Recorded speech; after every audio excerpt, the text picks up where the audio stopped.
తారీఖు యాడ్ గుర్తు జీవిస్తారని గెలిపిస్తారని దయచేసి నేను వ్యక్తిగతంగా చెప్పదలుచుకున్నాను. ఒకటి గమనించండి, చాలా మంది ఒకటే ఇట్లా ఇద్దరన్నాములు అని పుకార్లు ఎవరైపోయింది అనేది మీ మనసులో నుంచి అపోదొలగించండి. అది నా వ్యక్తిగతంగా మిమ్మల్ని వేడుకుంటున్నాను. ఇక్కడ పోటీ వెంకటేశ్వరరావు నిర్మలరావు కాదు, దయచేసి గమనించండి. పోటీ కేవలము మన కేసీఆర్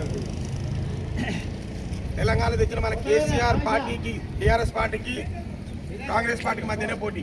ఇక్కడ వ్యక్తుల మధ్య పోటీ కాదనేది ఒకటి గమనించండి. కేవలము టీఆర్ఎస్ పార్టీ, కాంగ్రెస్ పార్టీ పోటీగానే మీరు భావించి ఆ విధంగా అర్థం చేసుకొని మనకు వచ్చిన గుర్తు బ్యాట్ గుర్తు ఓటేయాలి. రెండోది, మనకు అధికారం లేదని భయపడద్దు, వాళ్ళకి అధికారం ఉందని ఎన్నో బెదిరింపుల కార్యక్రమాలు జరుగుతున్నాయి, అన్నీ నా దృష్టికి వస్తున్నాయి. చిన్న ఉదాహరణకు ఏదో వాళ్ళ గవర్నమెంట్ వచ్చి 2 ఏళ్ళ ఏదో ఒక 10-12 ఇందిరా ఇచ్చి ఇవ్వలేదు అంటలేము. మొదటి బిల్లు వచ్చింది, మాకు ఓటు వేయకపోతే మీ మిగతా బిల్లులు ఆపుతామని బెదిరింపు కార్యక్రమంలో దిగబడుతున్నారు.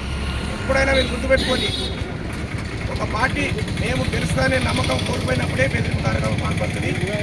ఈ 2 సంవత్సరాలు గ్రామాలకు సర్పంచ్ లేదు కాబట్టి ప్రతిదీ ఎమ్మెల్యే పెద్దనము ఆయన ఆధ్వర్యంలో నడిచింది కాబట్టి ఒక్కసారి గ్రామానికి చెందిన గ్రామ సర్పంచ్ ఉంటే ఎమ్మెల్యే అనే వ్యక్తి సెకండ్. ఎప్పుడైనా గ్రామానికి సర్పంచే మొదట. మన సర్పంచ్ గెలిచిన తర్వాత బాలునాయక్ అనే వ్యక్తి తూర్పుపల్లికి రావాలంటే కూడా సర్పంచ్ పర్మిషన్ కావాలి. ఇది రాజ్యాంగంలో మనకి ఇచ్చిన హక్కు. ఇది చాలా మంది తెలియదు.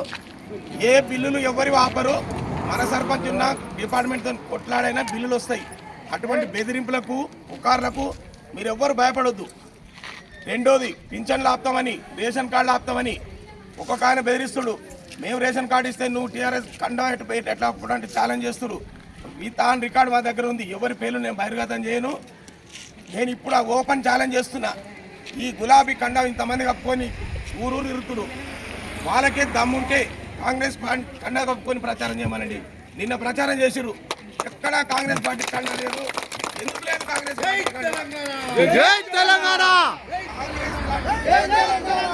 ఒక కాంగ్రెస్ పార్టీ అభ్యర్థి అయి ఉండి కాంగ్రెస్ పార్టీ కండువ లేకుండా మీకు దండాలు, దశకాలు, కాలు ముక్తే ఓట్లు రావు.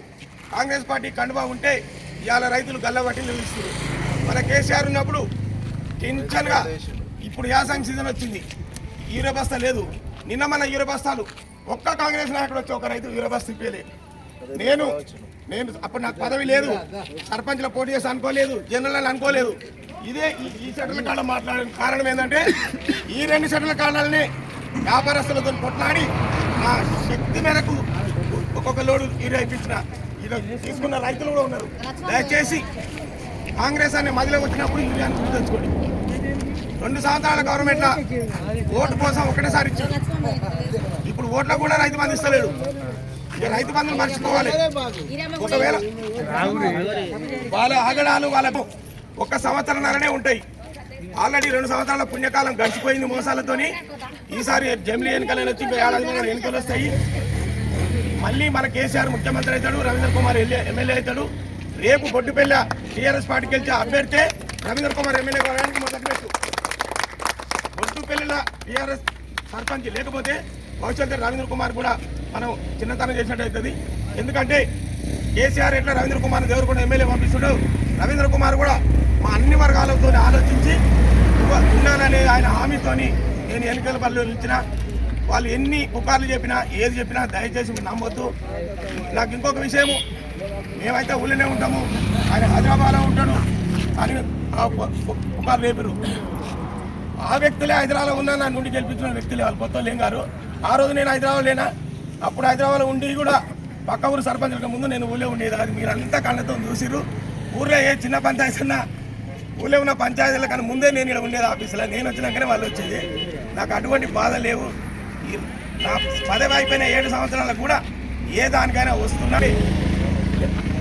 వాళ్ళు ఎందుకు జెండా లేకుండా చేస్తారంటే రైతులు తరిమి కొడతారు. ఇవాళ చూస్తున్నా ఇంత వాటర్ ఉంది చుట్టుముట్టు, ఇన్ని ప్రాజెక్టులు ఉన్నాయి. ఈరోజు కూడా రైతులకు కరెంట్ లేదు. ఎందుకంటే నేను రైతుగా నేను కూడా ఇప్పుడు 2 సంవత్సరాల నుంచి వ్యవసాయం చేపిస్తున్నా, చూస్తున్నా. కరెంటుకి ఎన్ని కష్టాలు పడుతున్నారు, యూరియకి ఎన్ని కష్టాలు పడుతున్నారు. ఏమైనా ఇండ్లు ఓ పక్కవాళ్ళు 10 స్తంభాలు ఇచ్చిరు, 1000 మందికి పోక చేసారు. 10 స్తంభాలు పెద్ద లెక్క కాదు.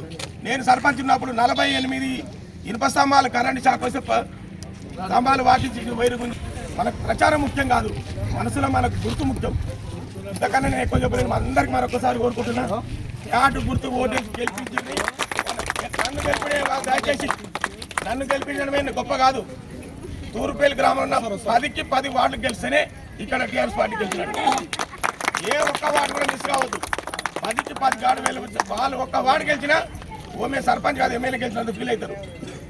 ఏ ఒక్కరు కూడా ఎమ్మెల్యే మెట్టు దమ్మున్న నాయకులు బొడ్డుపల్లి కాంగ్రెస్ పార్టీలో లేరు.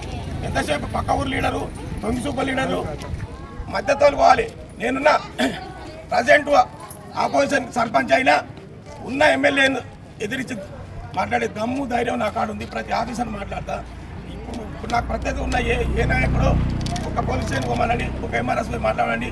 ఇప్పుడు మనకు దీని మీద నేను బహిరంగ చర్చకు సిద్ధం. ఇదే చౌరస్తాలో ఇప్పుడున్న ప్రత్యర్థులు కాల్ తీసి ఒక ఎంఆర్ఓకో పోలీస్ స్టేషన్కో కలెక్టర్కో మాట్లాడితే సంతోషం వాళ్ళకు. ఆ శక్తి వాళ్ళకి లేదు. ఎంతసేపు ఉన్నా చిన్న చిన్న పంచాయతీలు కాయ రావడము, అది చేయడము, అదే మీరు వాళ్ళ కెపాసిటీ అది. నేను అవసరమైతే కేటీఆర్తో కానీ హరీష్ రావుతో మళ్ళీ మన పార్టీ అధికారం వస్తే డైరెక్ట్ కూడా పోగలిగే శక్తి పరిచయము ఉన్నాయి. ఇవన్నీ నేను కొత్తగా చెప్పే అవసరం లేదు. ఎవరెన్ని ప్రలోభాలు పెట్టినా దయచేసి బ్యాటు గుర్తుకు సర్పంచ్ మిగతా 10కి 10 వాళ్ళు గెలిస్తేనే తూర్పుపల్లి మన పార్టీకి గెలిచినట్టు. అందరికీ నమస్కారం. 17వ తారీఖు వరకు మనందరూ జాగ్రత్త ఉండి సర్పంచ్ గెలుచుకోవాలి.